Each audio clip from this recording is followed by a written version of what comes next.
But I mean, if you look at the week that Donald Trump has had, and we found out late yesterday that he's not going to get the endorsement of his son-in-law, Jared Kushner's newspaper, the New York Daily Observer.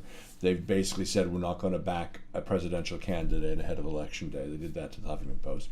He's been finally the case about the rape of the 13-year-old kid, which is going to be tried for next month, has come out. The woman was supposed to have gone and publicly revealed herself at 6 p.m. last night, Eastern Time.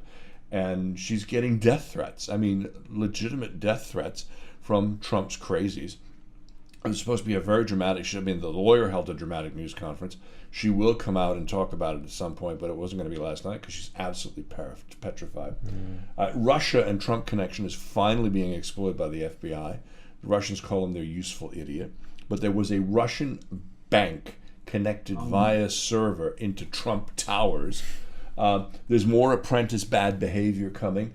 Mark Burnett, the production company that makes The Apprentice, says, oh no, our staff's not being pressured at all. But 3 staff members went to the Daily Beast and said, oh, we are definitely being pressured by Burnett. We're told that if we leak Trump-related news or footage to the press, we're putting ourselves in dire professional and possibly legal danger.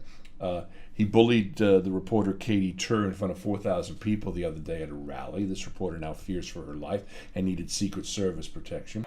But we have 2 more today in Florida, and we have massive crowds. There's something happening. They're not reporting it. Katie, you're not reporting it, Katie. But there's something happening, Katie. There's something happening, Katie. A Trump administration will also secure and defend the borders of the United States. And yes, we will build the wall.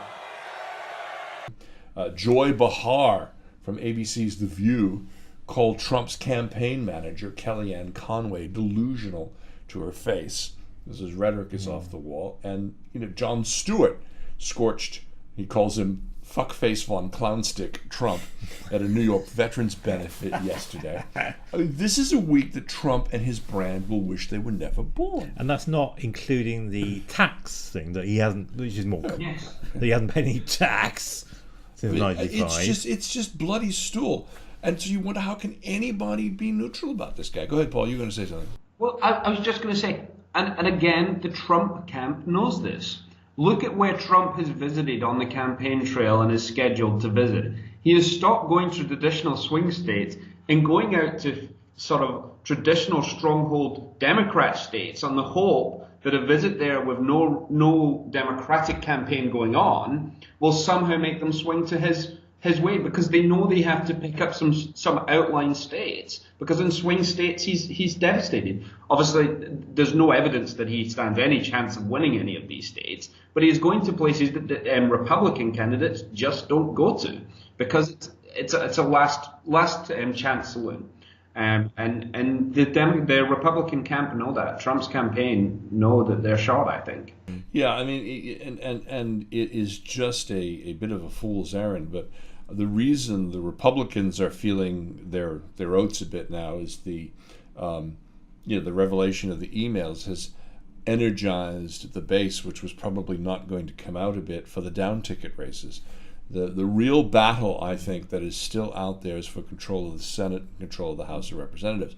Because if Republicans don't show up, or if somebody just votes straight Democrat ticket no matter what and picks the same person for president, for Senate, and for House, then there'll be a massive shift in both chambers. And already they're saying, we're not going to get anything done. We'll talk about that in a second. But